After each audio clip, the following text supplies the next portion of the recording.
ആദ്യമായി പ്രണയം തുറന്നു പറഞ്ഞത്? ഇത്തവണ ഒരു തെറിയൊക്കെ വിളിക്കണ്ടേ? അങ്ങനെയല്ല, ഞാൻ സോറി. അത് എന്റെ കുറച്ച് ഡൗട്ടുകൾ ക്ലിയർ ചെയ്യാനായിരുന്നു. Advance happy birthday. Thank you. തിരിഞ്ഞു മതി. ദയവായിട്ട് അവർക്ക് സൗന്ദര്യം കൊടുത്തിട്ടുണ്ട്. ഒരു തീർത്ഥാടന യാത്രയിൽ വന്ന ഒരു പ്രപ്പോസൽ ആയിരുന്നു. നമുക്ക് തന്നില്ലല്ലോ. അപ്പോഴ് ദേഷ്യപ്പെടും, ചീത്തയൊക്കെ പറയും. പക്ഷെ ഞാൻ അതൊന്നും മൈൻഡ് ചെയ്യില്ല. പിന്നെ നിങ്ങൾ അതില്ല കൊനിഷ്ഠ ചോദ്യം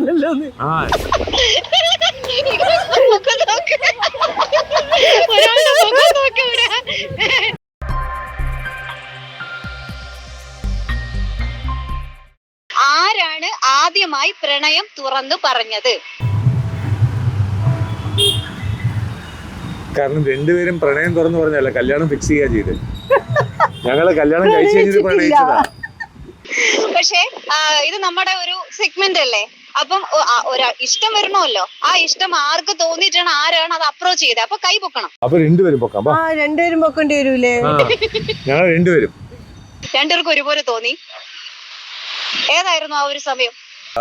26 ഫെബ്രുവരി 19 നമുക്ക് അല്ല ഏപ്രിൽ 26 ഫോണിൽ സംസാരിച്ചു. 2025 അല്ല 24 കൊനിഷ്ഠ ചോദ്യം ഒരു വർഷമായി. ഇപ്പൊ കല്യാണം കഴിഞ്ഞപ്പോ ഒരു വർഷം. 2024 ഏപ്രിൽ 18 പരിചയപ്പെട്ടു. 18, 19, 20 നമ്മൾ ഒന്നിച്ച് വർക്ക് ചെയ്തു. 26 ഒരു ഫോൺ കോൾ. അത് എൻ്റെ കുറച്ച് ഡൗട്ടുകൾ ക്ലിയർ ചെയ്യാനായിരുന്നു. ആ സംസാരത്തിന്റെ ഇടയിൽ ഒരു തീർത്ഥാടന യാത്രയിൽ വന്ന ഒരു പ്രപ്പോസൽ ആയിരുന്നു കല്യാണം. അന്ന് തന്നെ എല്ലാം ഫിക്സ് ആയി. വഴക്ക് കൂടി പിണങ്ങുമ്പോ ഫസ്റ്റ് പിണക്കം മാറ്റാൻ ട്രൈ ചെയ്യുന്നത് ആരാണ്? സത്യാണോ? എങ്ങനെയാണ് പിണക്കം മാറ്റുന്നത്? ഒന്നുമില്ല, ഞാൻ സോറി പറയും. ഏട്ടൻ കൊറേ പ്രാവശ്യം വിളിച്ചുകൊണ്ടേയിരിക്കും. ആര് തെറ്റ് ചെയ്താലും ഞാൻ സോറി പറയും. ഏട്ടൻ കൂടെ വിളിച്ചോണ്ടേയിരിക്കും.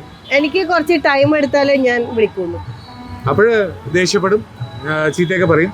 പക്ഷെ ഞാൻ അതൊന്നും മൈൻഡ് ചെയ്യില്ല, പിന്നെയും വിളിക്കും. ചീത്ത ഒരു തെറിയൊക്കെ വിളിക്കണ്ടേ? അങ്ങനെയല്ല, മീൻസ് സംസാരത്തിന് സ്റ്റൈല് പറയായിരിക്കും എന്ന് മാത്രം. അതെ, നമ്മൾ സംസാരിക്കും, പക്ഷെ ചിരിയൊന്നും ഉണ്ടാവൂല. അങ്ങനെ. പുറത്തു പോകുമ്പോൾ ആരാണ് ലേറ്റ് ആയിട്ട് ഇറങ്ങുന്നത്?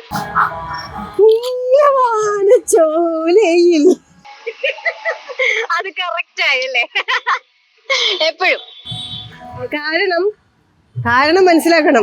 നമ്മളെ പെണ്ണുങ്ങൾക്ക് ഒന്ന് ചമഞ്ഞൊരുങ്ങി പുറത്ത് ഇറങ്ങണമെങ്കിൽ നമുക്ക് മുഖത്ത് പൊട്ടിയിടണം, കണ്ണ് വരക്കണം, ഐഷാഡോ വരക്കണം, ഐബ്രോ ഫില്ല് ചെയ്യണം, ലിപ് ലൈനർ വരക്കണം. ലിപ് ലൈനർ വരക്കുമ്പോൾ തന്നെ ടൈം എടുത്തോളൂ. ലിപ്സ്റ്റിക് ഇടണം. ഇവർക്ക് എന്തായാലും മുണ്ടും അല്ലെങ്കിൽ ഒരു പാൻറ്റും ഇട്ട് അങ്ങ് ഇറങ്ങിയാൽ മതി. ദയവായിട്ട് അവർക്ക് സൗന്ദര്യം കൊടുത്തിട്ടുണ്ട്. നമുക്ക് തന്നില്ലല്ലോ. അപ്പൊ നമ്മൾ സൃഷ്ടിച്ചെടുക്കണ്ടേ? അതിനിടയിലൊന്ന് പൊക്കി ചേച്ചി ഇത് പറയുമ്പോ ചേച്ചിയുടെ മോൾ ഇവിടെ ഇരുന്നുണ്ട്. അത് കറക്റ്റ് ആണ്.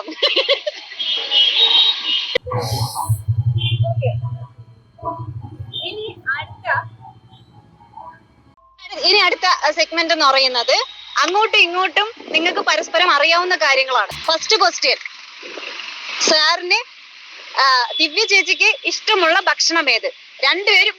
രണ്ടുപേര് ടൈപ്പ് ചെയ്ത് നിങ്ങളുടെ പുത്രിയുടെ മൊബൈലിലോട്ട് അയക്കുക. നോക്കട്ടെ.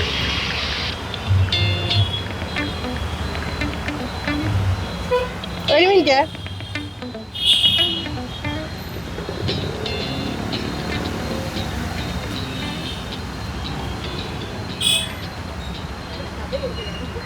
അല്ല, എനിക്ക് ടൈപ്പ് ചെയ്യാൻ കുറച്ച് പാടാ. ഓക്കെ,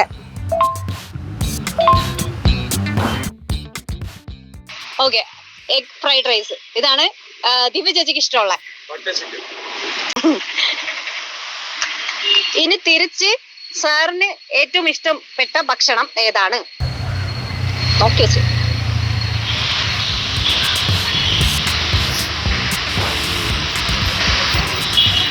എനിക്കിഷ്ടമുള്ളതല്ലേ നിങ്ങൾ ഉണ്ടാക്കുന്നതല്ലോ? അല്ല, വേണമെങ്കിൽ ജസ്റ്റ് ചോദിക്കാം. ഓക്കെ, പൊറോട്ടന്റെ എത്ര പോയിന്റ് കൊടുക്കാം നമുക്ക്? പോയിന്റ് കൂട്ടിക്കണം കേട്ടോ. ആ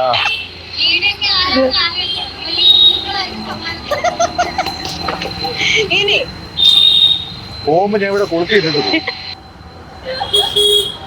ഉണക്കാൻ ഇട്ടിട്ട് പോകും. നെക്സ്റ്റ് ക്വസ്റ്റ്യൻ, ദിവ്യ ചേച്ചിയുടെ ബർത്ത്ഡേ.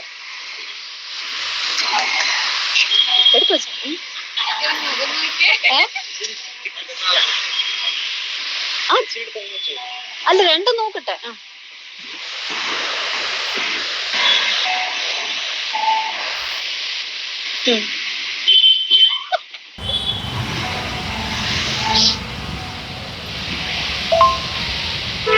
Correct, August 27. ഇന്നലെ പൂരം നക്ഷത്രം, ഇന്നലെ നക്ഷത്രമായിരുന്നു. 27-ാം തീയതി ബർത്ത്ഡേ, പക്ഷെ അന്ന് ഇവിടെ ഇല്ല. പക്ഷേ ഇത് ഭയങ്കര സർപ്രൈസ് ആണ്. അപ്പൊ മറ്റന്നാള് ബർത്ത്ഡേ ആണ്. Advance happy birthday. Thank you. അപ്പൊ നമ്മൾ ക്ഷണമൊന്നുമില്ല, എന്നെ ക്ഷണിച്ചിട്ടുണ്ട്. പായസം അവിടെ ഉണ്ട്, പോകുമ്പോ തരാം. നമുക്കൊരു പായസം കൂടി ഒരിക്കൽ കൂടി വെച്ചാൽ അല്ല, ആ പായസം തരാം. തന്നുവിടും. അടുത്ത സാറിന്റെ ബർത്ത്ഡേ.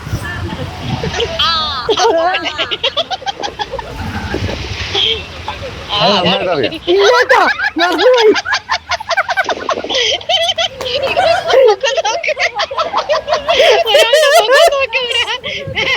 എനിക്ക് പ്രശ്നമൊന്നുമില്ല. അത് സൗമ്യ ചേച്ചിന്റെ ബർത്ത്ഡേ ആയിരുന്നു അല്ലേ? അത് ഡിസംബർ 2. അഭിനയം, ഭയങ്കര അഭിനയം. ഒക്ടോബർ 4. അപ്പൊ അതിന് നമുക്ക് ഫുൾ മാർക്ക് കൊടുക്കാം അല്ലേ? അയ്യോ,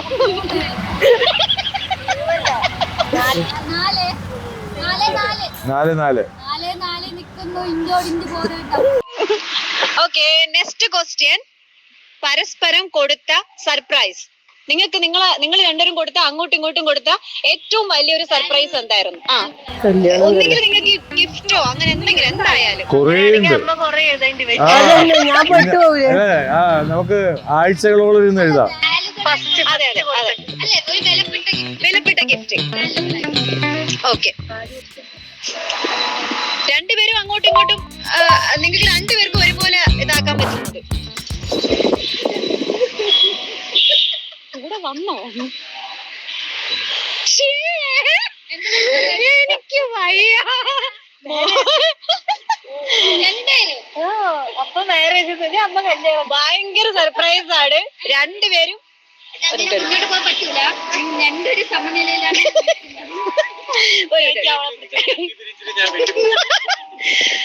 അപ്പം ഇത് പക്ഷെ ഭയങ്കര സർപ്രൈസ് ആയിരുന്നു. രണ്ടുപേരും കല്യാണമാണ് ആൻസർ ചെയ്തേക്കണം. ഏറ്റവും വലിയൊരു സർപ്രൈസ് ഗിഫ്റ്റ് അത് തന്നെയായിരുന്നു അല്ലേ? ഓക്കെ, ഇനിയുള്ള ക്വസ്റ്റ്യനൊക്കെ നിങ്ങളുടെ പുത്രിയാണ് തന്നേക്കുന്നത്. ഓക്കെ, ഈ പണിയിൽ ഞങ്ങൾക്ക് പങ്കില്ല. അപ്പൊ ഇനി അടുത്ത ക്വസ്റ്റ്യൻ എന്ന് പറയുന്നത് ദിവ്യ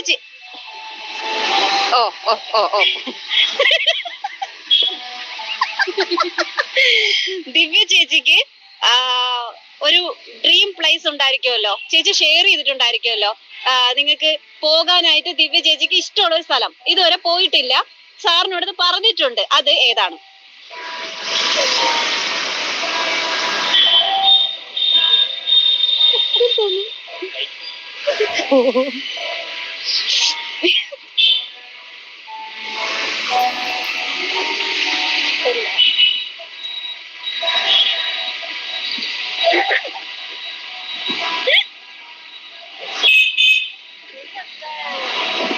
ടൈപ്പ് ചെയ്തോ?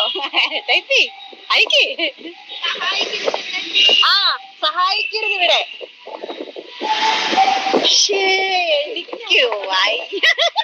എന്റെ ഈ അടുത്തിരിക്കുന്ന നിങ്ങളുടെ പുത്രിയുടെ ബർത്ത്ഡേ എന്നാണ്?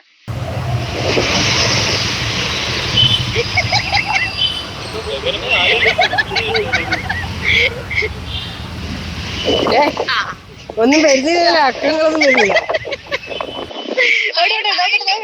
നോക്കട്ടെ. അപ്പ ഒരു ചെറിയ വ്യത്യാസം. 3 ദിവസം 4 ദിവസം അങ്ങോട്ടും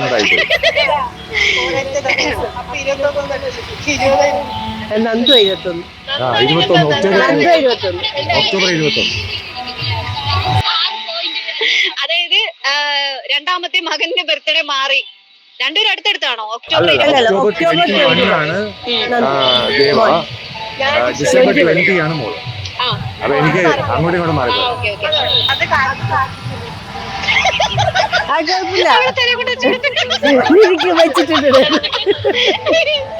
കുഴപ്പമില്ല, പറഞ്ഞോ. നെക്സ്റ്റ് ക്വസ്റ്റ്യൻ, രണ്ടുപേരും കൂടി ആദ്യമായിട്ട് കണ്ട സിനിമ?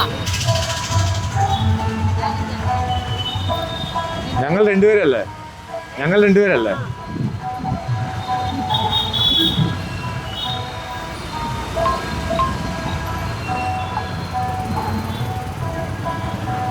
കാരണം ആദ്യമായിട്ട് പോയത് ഞാൻ മക്കളെ വിളിച്ചുകൊണ്ട് ടർബോ കാണാനാ പോയത്. ഞങ്ങൾ രണ്ടുപേരും ഒരുമിച്ച് കാണാൻ പോയത് രേഖാചിത്രമാണ്. അത് കഴിഞ്ഞിട്ട് ഓഫീസർ ഓൺ ഡ്യൂട്ടി ആണ്. അപ്പൊ അതും കറക്റ്റ് ആണ്. ഓക്കെ, അപ്പൊ ഇതോടുകൂടി നമ്മുടെ ക്വസ്റ്റ്യൻസ് ഇവിടെ അവസാനിച്ചിരിക്കുകയാണ്.